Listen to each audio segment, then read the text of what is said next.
রমজান মাসে দুপুর 12টায় আল্লাহর একটি খাস নাম যদি কেউ 7 বার পড়তে পারে, আমার আল্লাহ তার মনের সব আশা পূরণ করে দেবে ইনশাআল্লাহ। আল্লাহর কসম করে বলছি প্রিয় ভাইরা আমার, রমজান মাস এটি গুরুত্বপূর্ণ মাস, দোয়া কবুলের মাস। রমজান শাহরু রমাদান, এই যে রমাদানে আল্লাযী উনজিলা ফিল কোরআন, আমার আল্লাহ কোরআন নাজিল করেছেন। সুবহানাল্লাহ, কোরআন নাজিলের মাস রমজান মাস। কোনো ব্যক্তি যদি রমজান মাসে দুপুর 12টা যখন বেড়ে যাবে, দুপুর 12টা বেজে যাওয়ার পরে মানুষগুলো তখন যদি আল্লাহ তাআলার এই খাস নামটি 7 বার পড়তে পারে, আমার আল্লাহ তার সব দোয়া কবুল করে দিবেন। কি অবস্থায় আছেন আপনি?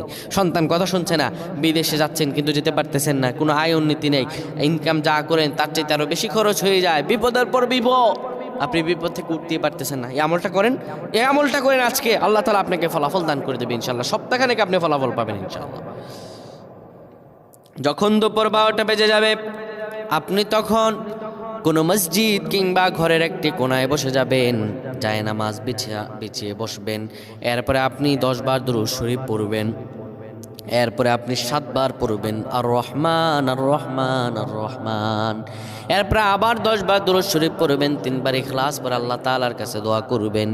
এইভাবে যদি দোয়া করতে পারেন, আমার আল্লাহ তাআলা আপনার সব দোয়াগুলো কবুল আর মঞ্জুর করে নেবেন। সুবহানাল্লাহ পড়েন।